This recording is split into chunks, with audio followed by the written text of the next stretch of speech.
آپ جانتے ہیں کہ اس وقت اسی لمحے جب آپ یہ ویڈیو دیکھ رہے ہیں زمین کے سینے میں ایک انسان زندہ دھس رہا ہے۔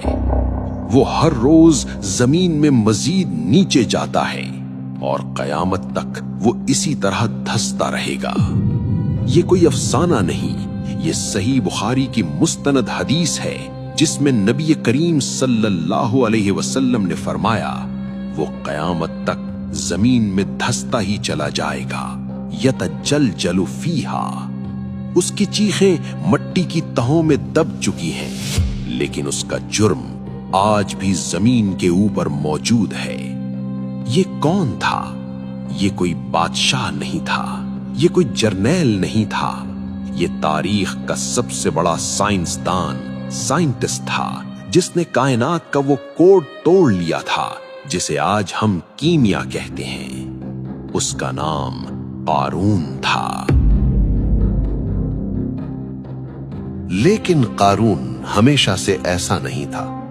آئیے 3500 سال پیچھے چلتے ہیں، قدیم مصر، اینشنٹ ایجپٹ کی گلیوں میں۔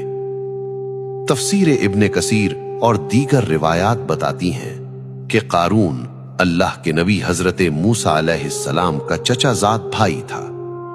وہ بنی اسرائیل کا سب سے خوبصورت نوجوان تھا۔ اس کے چہرے کی چمک کی وجہ سے لوگ اسے منور کہتے تھے۔ وہ صرف خوبصورت نہیں تھا، وہ ذہین ترین انسان تھا۔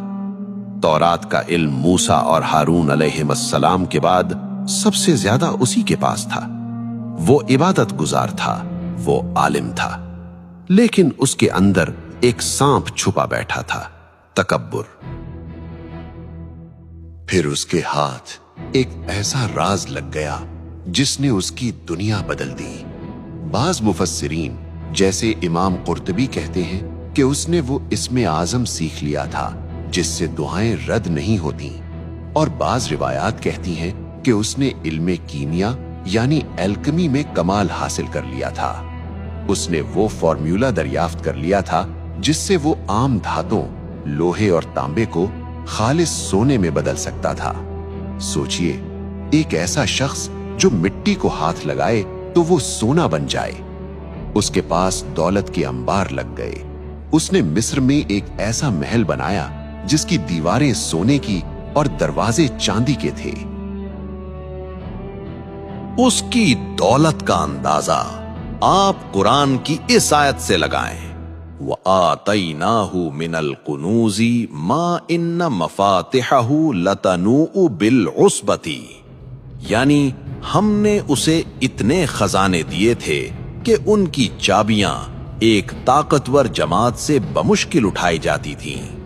تاریخی روایات یعنی اسرائیلیات میں آتا ہے کہ اس کے خزانوں کی چابیاں چمڑے یعنی لیدر کی بنی ہوئی تھیں، اور ان کا بوجھ اتنا تھا کہ 70 طاقتور مرد یا کچھ روایات میں 40 خچر صرف چابیاں اٹھا کر چلتے تھے۔ اگر صرف چابیوں کا یہ حال تھا تو خزانوں کا عالم کیا ہوگا؟ قارون اب فرعون کا درباری بن چکا تھا۔ اس نے اپنے ہی قوم بنی اسرائیل کے غریب مزدوروں پر ظلم شروع کر دیا۔ وہ بھول گیا کہ یہ علم اور یہ دولت اللہ کی دین ہے۔ جب قارون کی دولت اور تکبر حد سے بڑھ گیا تو اس کی قوم کے علماء اور نیک لوگ اس کے پاس آئے۔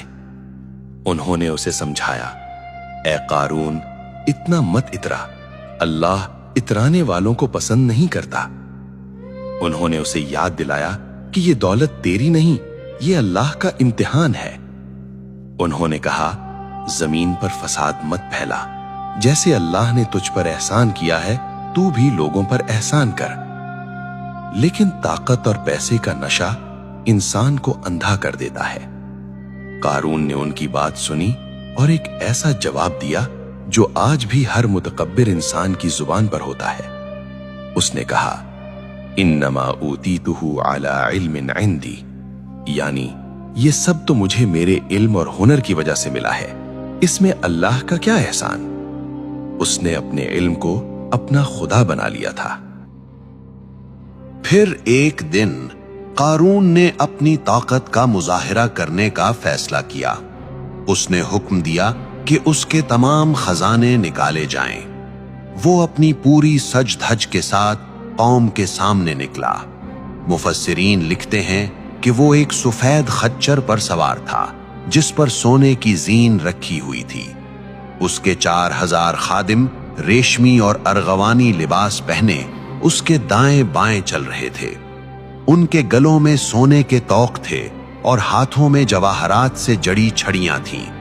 یہ منظر اتنا چکا چوند کر دینے والا تھا کہ دیکھنے والوں کی آنکھیں خیرہ ہو گئیں۔ بنی اسرائیل کے وہ لوگ جو دنیا کے طلبگار تھے، ان کے منہوں سے بے اختیار نکلا، کاش ہمیں بھی وہی ملا ہوتا جو قارون کو ملا ہے، یہ تو بڑا نصیب والا ہے۔ لیکن وہ نہیں جانتے تھے کہ وہ کس نصیب پر رشک کر رہے ہیں۔ اس نمائش کے بعد اللہ کا حکم آیا۔ حضرت موسیٰ علیہ السلام قارون کے محل میں تشریف لے گئے۔ آپ نے فرمایا، اے قارون، اللہ نے تجھے دولت دی ہے، اب اس مال میں سے غریبوں کا حق یعنی زکوٰۃ ادا کر۔ قارون کا چہرہ غصے سے سرخ ہو گیا۔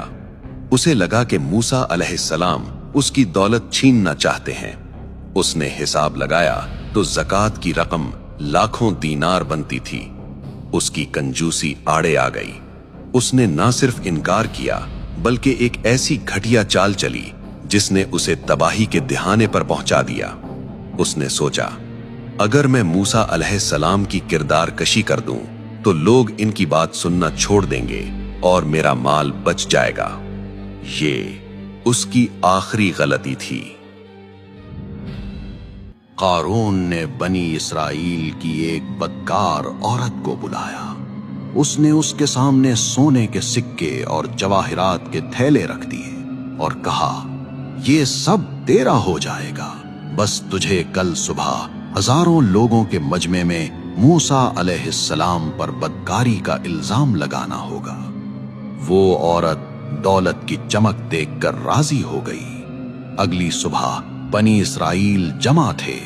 حضرت موسیٰ علیہ السلام منبر پر تشریف فرما تھے اور لوگوں کو اللہ کے احکام سنا رہے تھے۔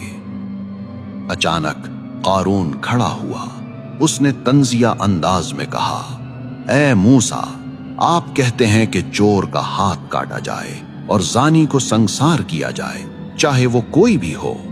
موسیٰ علیہ السلام نے فرمایا، ہاں، چاہے وہ کوئی بھی ہو۔ پھر قارون نے چلا کر کہا، چاہے وہ آپ خود ہی کیوں نہ ہوں۔ موسیٰ علیہ السلام نے فرمایا، ہاں، چاہے میں خود ہی کیوں نہ ہوں۔ پھر قارون نے اشارہ کیا اور کہا، یہ عورت کہتی ہے کہ آپ نے اس کے ساتھ گناہ کیا ہے۔ مجمع پر سناٹا چھا گیا۔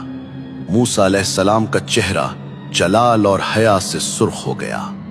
آپ منبر سے نیچے اترے، اس عورت کے سامنے کھڑے ہوئے اور قسم دے کر پوچھا، میں تجھے اس ذات کی قسم دیتا ہوں جس نے بنی اسرائیل کے لیے سمندر پھاڑا، سچ سچ بتا، کیا یہ صحیح کہہ رہا ہے؟ اللہ کے نبی کے جلال نے اس عورت کا دل پگھلا دیا۔ وہ کانپنے لگی۔ اس نے سونے کی تھیلیاں زمین پر پھینک دیں اور چیخ پر کہا، نہیں اے اللہ کے نبی، بخدا آپ پاک ہیں، مجھے قارون نے دولت دے کر جھوٹ بولنے پر مجبور کیا تھا۔ سازش بے نقاب ہو چکی تھی۔ قارون کا چہرہ ذلت سے سیاہ پڑ گیا، لیکن اب بہت دیر ہو چکی تھی۔ موسیٰ علیہ السلام نے اسی وقت سجدے میں سر رکھ دیا۔ آپ رو رہے تھے اور کہہ رہے تھے، اے اللہ، اگر میں تیرا رسول ہوں تو آج قارون پر اپنا غضب نازل کر۔ اللہ نے وحی بھیجی، اے موسیٰ، ہم نے زمین کو تیرے حکم کا پابند کر دیا ہے، تو جو چاہے اسے حکم دے۔ موسیٰ علیہ السلام نے سر اٹھایا۔ قارون اپنے محل کے دروازے پر اپنے خزانوں کے بیچ کھڑا تھا۔ موسیٰ علیہ السلام نے زمین کی طرف اشارہ کیا اور فرمایا، یا اردو خذی ہے، اے زمین اسے پکڑ لے۔ اور پھر زمین نے اپنا منہ کھول دیا۔ زمین اچانک نہیں پھٹی بلکہ آہستہ آہستہ اس نے قارون کو نگلنا شروع کیا۔ موسیٰ علیہ السلام نے حکم دیا، اے زمین اسے پکڑ لے۔ زمین نے اسے ٹخنوں تک جکڑ لیا۔ قارون ہنسا، اسے لگا یہ کوئی جادو ہے۔ موسیٰ علیہ السلام نے پھر کہا، اے زمین اسے پکڑ لے۔ اب وہ گھٹنوں تک دھس گیا۔ اس کی ہنسی چیخوں نے بدل گئی۔ وہ چلایا، اے موسیٰ مجھ پر رحم کر۔ مگر موسیٰ علیہ السلام نے تیسری بار حکم دیا، اسے پکڑ لے۔ اب وہ کمر تک زمین میں تھا۔ اس کے خزانے، اس کے محل، اس کی آنکھوں کے سامنے زمین میں غرق ہو رہے تھے۔ اب قارون گڑ گڑانے لگا، اے موسیٰ رشتہ داری کا واسطہ، میں تیرا چچا زاد بھائی ہوں، مجھے بچا لے۔ لیکن آج اللہ کے نبی کا دل سخت ہو چکا تھا۔ چوتھی بار حکم ہوا اور زمین نے اسے گردن تک جکڑ لیا، اور پھر آخری جھٹکا لگا۔ قارون اور اس کا تکبر ہمیشہ کے لیے اندھیروں میں گم ہو گئے۔ جب سب کچھ ختم ہو گیا تو اللہ نے موسیٰ علیہ السلام کی طرف وحی بھیجی، اور یہ وہ الفاظ ہیں جو ہر انسان کو یاد رکھنے چاہیے۔ اللہ نے فرمایا، اے موسیٰ اس نے تجھے 70 مرتبہ پکارا، تجھ سے رحم کی بھیک مانگی، مگر تو نے اسے معاف نہیں کیا۔ میری عزت اور جلال کی قسم، اگر وہ مجھے ایک بار بھی پکار لیتا تو میں اسے بچا لیتا، لیکن اس کی بدقسمتی دیکھیے کہ مرتے وقت بھی اس کی نظر بندے یعنی موسیٰ پر تھی، رب پر نہیں۔ اگلی صبح جب لوگ وہاں سے گزرے تو وہاں نہ قارون تھا نہ اس کا محل، صرف ویران زمین تھی۔ وہ لوگ جو کل تک کہہ رہے تھے کہ کاش ہمارے پاس بھی قارون جیسی دولت ہوتی، آج کہہ رہے تھے، شکر ہے اللہ کا جس نے ہمیں بچا لیا، ورنہ ہم بھی دھنسائے جاتے۔